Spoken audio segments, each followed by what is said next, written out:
Nandam chiao na mo, lungmali post Thawngchimnak in nan kut kanin tlai na. Thawng ni kul le thum Hniang ni li, Zinglei Thawngchimnak kan rak thok lai. Tu zieng kan chim ding mi tlang tar chiao khat na chu.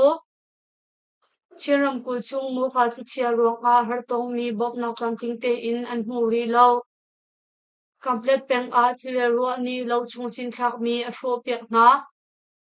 SAC chawza lutlai khenrem nak an tua chungtal a Dr. Hmuthang a tel. Dipeyim peng ka daw nak a SAC ra shrang pasar nak thum lau an thi.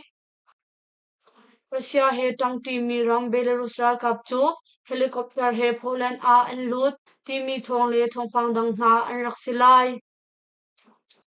Chingram kul chung mo kha thi chia ruang a har tong mi bom nak tlang king te in an mu ri lau. Mo kha thi chia ruang a chinram kul chung har tong mi na chu thathum aluan chang na in bom nak tlang king te in an mu ri lau cha a in sak than nak thil ri chok na kong a har nak an tong tia kan thai.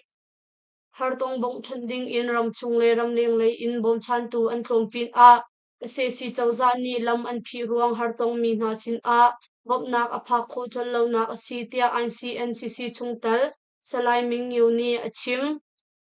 pangka lei chambau nak rong zong a si i NGO ni bom nak pek ding mi kong zong a SAC chawza ni an phi khar mi zong a pin a mi bom chan tu dang dang zong phi khar an ton cha a le atu leo chu do than nak san a si cha a har nak phun phun ton cheu a si tia a chung lei upani a chim chap alwan cha me ni hlei a chinram kul alut mi mu kha thi chia ruang a chinram kul pengre chung a in thong ni le zasari le somsari le pali siang in za le som riat nga biak nak lei in za le panni in zanhi le som nga kwa hol le adang dang arok mi in parok azapi in le lau thong thum le zathum le som thum riat an rok tia ICNC ni an laktar matupi peng chung a thi chia ni arok mi in le lau atam bik nak mun a si cha a arok mi in le lau zong an ma tha jang te in ani sak than na IDP khem zong athar in sar siam than nak ding a her mi thil ri kani zal kho lo tia matupi peng mi pi khroi nak phu ton bong ngei tu dor ha mia ni achim tu leo chu fur chan a si cha a ruwa zong chok ok a har in sak nak thil ri dang dang zong chok ok a har phachang zong a ngei deuh mi ka kha I than phut in eidin chiao a si chiti chite le ngapi tiang in kan har deu a si tia chung lei upani achim komplet peng chung rong khichia le ruwa ni lam le sul a hro cha a pe tlai nak lam le sul kong a har nak kan tong phone lai zong a tlaw cha a hlan nak in har nak kan tong khun I bom nak alut mi zong a tlom tuk thia rar zang pakhat ni achim komplet peng a thile ruwa ni lo chung chin thak mi a hro piak na chinram kul thang lei komplet peng a pe tlai in thile ruwa fak ngai in sur cha a lo chung chin thak mi thlai rol an rok ngai tia phwa mi hna ni an chim thi ni a hro piak mi hna hi a bik in ko om ni chia kung le fatun deu an sin hna lo chung a bik in kan chin thak mi hna hi om le fatun deu an si pachang chok nak pangka lei chan baw nak ruang a kan chin thak mi hi kan in rin deu tu ten a thile ruwa ni a kan hrong piak di cha a thin phang in kan kau tia lo tu mi pakhat ni a chim SAC chawza lutlai thanrem nak an tua chungtal a Dr. Hmuthang a tel State Administration Council SAC chawza lutlai tu hna hroi tu thanrem nak an tua nak kong thong ni kul la thum August thlani ni a SAC chawza ni an langtar an thanrem mi chung a SAC chawza chungtal arak simi umang ko le Dr. Angchomin hna chu an din tar hna I minung palhei ret in hroi tu pu thanrem nak an tua hi asi thanrem nak an tua mi chung a mi ang hnai chu lutlai bik a si I a chang a sowin le chungtuan tu a anglin doi le abom tu a yewung u an si chungtal a Dr. Hmuthang tal in minung palhei li an sin hna July ni som thum ni khat a tua mi SAC chawza ni uknak tharuk chung an pe sau nu in lutlai tu chungtal minung pati tal in ramkom vunchi le lutlai dang dang minung pasha zong an rian in an phua hna Dipeyim peng ka daw dak a SAC ral shrang pasha nak lom lo an thi sagai ram then dipeyim peng chung a SAC ral shrang tha zang tampi in ralam selmi na chu mi pi shem tlai phu PDF ni an ka na cha ara thang le prana klom lo an thi tia PDF don wong wei tu ni achim August ni di payim peng a tha zang za le som thung leng ralam selmi ra thang na chu PDF dang ti phu ni an ka na hi ase sira thang pul na ni mingyat khai nak cha a drone an man I pe tlai in shem ngan in akan ka asina in lampi a bom kan raktar chia mi panga chu kan puan no na cha a ra sang le atlom bi pasha an thi tia shebo PDF don wongwei tu pakhat ni achim hi ka do nak chu simulam pakhat le cheukluk an rau I wal sang le shem ngan ka mi ruang a PDF minung pasari hliam an tur tia an thai Kadaw na lo in ase sira sang shem ngan ka mi ruang a nu pakhat athi pathum hliam an tur kakuram then chau chi peng mudun khwa a kadaw na lo in ra sang shem ngan ka mi ruang a nu pakhat athi I minung pathum hliam an tur tia khwa mi na ni an chim agot ni ni zan nei simulam pathum tuk a mong peng ase sira sang ni 16mm shem ngan chu mudun khwa le a an rakka hi asim Ra sang shem ngan tak no nak in athi mi hi nu tira e kum som thung le kum sari asi I nu chipong kum kwa nu yim mawi kum som thung le kum riat le ti u kum som sari le kum ni hliam an tuar Ra sang shem ngan chu khuchung a tak in minung athi mi le hliam tuar an kaw na in khwa mi na chu an zam lo thong pang an ngai ri aluan chia July ni kwa leo zong a chau chi peng khote pakhat a Ra sang shem ngan tlak no na a ngak chia pati tal in minung pathum an rak thi I in pasari akang tia kan thai ase sira sang ut in karen ni ramkul a mi pi chi mi an karen ni ramkul chung a ase si chawzani uknak lak no in thong ni kul la thum July ni som thum ni khatiang a Ra sang kut in mi pi zali tluk an thi tia progressive karen ni people force PKPF ni an langtar ase sira sang ni uknak lak no in karen ni ramkul chung a ra sang kut in mi pi athi mi razam athi mi na nufin chawbo am bornak le taikhi atong mi na chajin chu PKPF ni atu bantuk in an langtar hi ase sira sang kut in mi pi athi mi minung zathum le somsari le panga razam athi mi zale som li khat karen ni ramkul chung a ka dau nak boys sari le som ruk ruk achwa na kong ratuk nak van long le shem ngan ruang a biak nak le in som thum kwa arok I ratuk nak van long boys nga le som sari le panhi aman nak kong KNDF PDF KARAL kap in minung zathum le pashanun nak aliam chang nak kong mi pi in thongkhat le zaruk le som thum kwa arok I tekhi atong mi minung zala som kwa ruk an si chang na kong zong an lang tar chi ma pin a ase sira sang lei in thong hi le zan hi le som thum an thi I an moto som ruk li fo piak an si chang tia PKPF ni an lang tar Arakan Army AA Shamtlai Puni BPLA Ral Cup training pek nak chu tlamtling te in an lim kho Arakan Army AA Shamtlai Puni Farmer People Liberation Army BPLA Shamtlai Pu chu Ral Cup training an pek na I Comrade Hei Khatchung a panga hi member sakai ram base camp pakhat in camping te in adi mi an si tia an langtar Arakan Army ni an ma pengtla Rakhairam then a ase sira Franka daw nak chu adi tar I khitchia taw thau cyclone mo khani arok mi sarsiam than nak tu bepi in a tlai tia thai ase Arakan Army AA Shamkai Puni Chinram Kul in CDF Chewkhat Magweram Than le Sagairam Than in PDF Chewkhat na chura ka training tamping te in apek na tia an langtar Online chung a thil azor tu dor bau in thil ri an fir piak ha Online chung a thil hruk ei an zor nak dor pakhat chu August ni ni a an bau I thil ri tampi an fir tia do ngai tu no ni achim an bau mi do hi mengla tang hun peng sangthan no som ruk a asi I Sunshine Smart Baby Cloth Wholesale and Retail thil pon pol online in an zor nak dor asi an fir mi hi thil pon deu in sin ha adi lak ti ok in an lak di adi lak in singkul mantluk an fir tia do ngai tu no ni achim Dorngai tu no ni chun a fear tu na thei ding in palik sin a report atua I palik ni the thlai nak zong an tu chol an fear mi thil hi online in cho tu na sin a kwat ding mi zong ani tel na I tangka akwa cha chang mi ma zong ki thei in thil acha tu na sin a akhiu than di na lai tia thei si lalom sanga mi tlau chu aruak in an hu July ni kulen ni riat a molung thu khwa mi lalom sanga konglam thelo in atlaw mi chu wal sung mi pi ni lungdong lo in cha sau pi an kol hu a aruak in an hu tia thei si molung thu khwa branch YMA hroi tu na ni an chim ning chun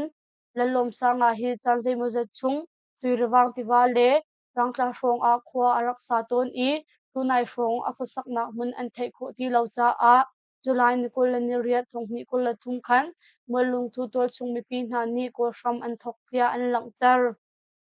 chimphai YMA bu ni lalom sanga mi tla ko hol na konglam a YMA branch dang sin a nol nak an to I mi tla ko hol hi ani chong na tia thei si August ni thum chun nu a lalom sanga hi aruak in hu si I forensic science laboratory FSL ni aruak hi lunglei ra si sang a within in an lak tia an lang tar chi CAU Imphal Phung Chong Leo Mi Na Ni Chawza Bom Chen Nak In Aizol A Phim Chon Nak An Pe Lai Monkey Boy Dr. Hari Babu Kamhampati Timlan Nak In Central Agriculture University Imphal Vice Boy Ngan Dr. Anupam Misrani Rasbavan A Monkey Boy Aton Dr. Misrani CAU Imphal A Mizoram In Phung Chong Mi Na Chu Mizoram Aizol A Phim Chon Nak Pe Zul Ding In Lam Asial Pek Na Tia Thei Si July ni som chume ni khat khan Mizo Student Union MSU President Samuel Zothanpuya le akut tangren 20 hoi na ni CAU Imphal a Phim Chong Mizo mi na harsat nak lak bek ding in Monkey Boy Dr. Hari Babu Kamhampati sin anul nak atua tia an laktar Dr. Anupam Misra Vice Boyngan Central Agriculture University Imphal ni atimlan ning in Mizoram in CAU Imphal a Phim Chong mi na hi amun a thudir hati lo Mizoram aizol in online class an lakho nak ding lam atim lam piak na tia an laktar chi Sini Manipur aram khel he ape tai lo mi bu atha lai asang mi bachai zung Supreme Court ni Manipur tol chung boy nak aram khel he ape tai lo mi zung boy na tel nak bu team atha lai tia thei ase Chief Justice of India D.Y. Chandrachud ni Manipur ku ki chin nunga pani na konglam I tomberwa nak a achim mi chu asang mi bachai zung ni atha ding mi na bulak a hin pa bachai tu le nu bachai tu pin a mi phim thiam zong ani tel chi lai tia achim CJI Chandrachud ni hi thil chang mi hi nirbaya tlai shem na atong mi he khan a khatlau Manipur boy nak ni chul swal nak tampi a chantar tia achim asang mi bechai zung ni hi thil achang mi konglam a mi pi ni an chung a ru chan nak zup nak an ngei khu nak lai ram khel he a pe tlai lo mi adik mi bekhia nak to khau tu ding in atu bantuk in minung tha atim hi asi tia an laktar India ram Haryana Muslim boy nak le thi nak Haryana Vunchi Chief Minister Dusia Chautalani Haryana Muslim biak nak chung in boy nak chok mi a thil sol to tu them nak pek an selai Yatra peng ren tuan tu na ni boy nak chok mi kong a chimfian nak zaiman an to lo tia thei asi nu kwa I boy nak achua ni ni nu a social media lei a showcher nak bia tampi achuak mi sifak mi pe mi na chu to chung tangwal na ni an khu chung in an thol na tia an langtar nu kwa kyang kap si in a mi bu zang en nak achuak mi boy nak ruang a minu som li tuk zau khan an sinha Bajrang Dal le Viswa Hindu Parashat biak nak program an ngei leo a achang mi asi tia an langtar Haryana Vunchi Chief Minister Manohar Lal Katani Nuboy nak ruang a boy bay nak case FIR somli luk a chang I minung somriat lai khi an si chang tia achim Gurugram Hunma nu Muslim biak in khak nak in kumkul le kumruk panun nak aliam August ni hi tiang in minung panga an thi chang tia thei si Russia he tang ti mi ram Belarus ral kap chu helicopter he Poland an lut Russia he tang team ni ram Belarus ral kap helicopter chu Poland ramri a punglam lo in alu cha a Poland ni an ram khuchak lei ramri a ral kap atha na tia thei si Belarus ral kap NATO helicopter ni kan ramro atim tia rok in Poland ni aral kap tampi ramri a tha atim na tia an laktar ramri a hin ral kap theory le ral tukna helicopter zong achia changtia Polish Ministry of Defense ni achim Police no ngay tunani Poland ni Belarus ramri a ratuk na helicopter alu tarti mi konglam chu NATO sin I achimpin a Belarus ram IO tunha zong embassy zokhen tu zong au in tonberwa na angai pi na tia thai si Belarus President Lukashenko ni Ukraine ram ka dau na a Belarus ram chu Russia ral kap man asian I asina in Belarus ral kap chu ka dau na a tal asian na lautia an laktar Joe Biden sin a Donald Trump hi thong hi Zinglei Thawngchimnak a Zinglei US President Thing Barack Obama ni US President Tuan Liao mi Joe Biden chu kum thong hi le Zinglei Thawngchimnak a Donald Trump ram khel party ni teinak an hu lai tia a thi phai chulong silo in Joe Biden zong avoi ni nak President Trump thimnak a itel kho thanding in pato kho mi chun kan bob lai tia bia akam ve Barack Obama ni Trump anei ning hazut ning Republican Party Iron Grip Trump zu tu le chawlang tu conservative media storm na adir pi na nakong achim Biden arak dir pi tu Devon Archer ni Malil Chan Akhan Vice President Joe Biden le afapani ramdang chulet thal na ko out nak chu soft power manswal na asitia achim kan nu zar chung khan Archer ni Joe Biden ni afaparam dang chulet thal mi angai na kong le ani pe dai na kong lam chu phunglam tlai tu na sin a achim tia thei si phunglam tlai tu na ni Archer bichim mi kong lam a tuan nak dang dang an nge mi cheu khat ni chun Joe Biden bichim mi ni hin ama thiam lawa chantar tia an chim Joe Biden ni ramwai pol le chulet thal mi na chu voikul thluk pe tlai na atwa ama speaker phone mang in atal pi ton na tia Archer ni alang tar chi US a fangai mi nu million tampi bom chan nak an hu lo America ram a nu na fangai hafsat nak in nun nak liam mi an kar chil long mang I chuban tuk chem in nu na zau khan nak le bom nak an hu lo mi zong an tampi tia an laktar US ram a nu 5.6 million tuk hi na poi zau khan nak le bom nak an pek mi atlo pin a bom nak adom ngol mi zong an tia non-profit organization Mass of Dime ni August ni khat khan theitar nak atwa Mass of Dime ni now point ha zau khan nak alang tar nu chun kum thong ni le le red in USC in tampi a fangai nak unit zathum tluk azor changtia achim kum thong ni le kulathum report ni alang tar ning in rampumpi huap ram hruchung a hin now poi zau khan nak le fangai nak rian hi azor changtia alang tar kum thong ni le le red in now poi le fangai zau khan nak rian hi matluk in akalpi ti lo fangai nak mun ma fangai nak si in si lo a now poi zau khan tu nei lo an tam tuk changtia Mars of Time ni alang tar chi tu jing kan Thawngchimnak chu ma vial in kan dong tar ri lai lungmali post thazang akan pe tu nan di lak chung a kani lom tuk lungmali post Facebook like follow le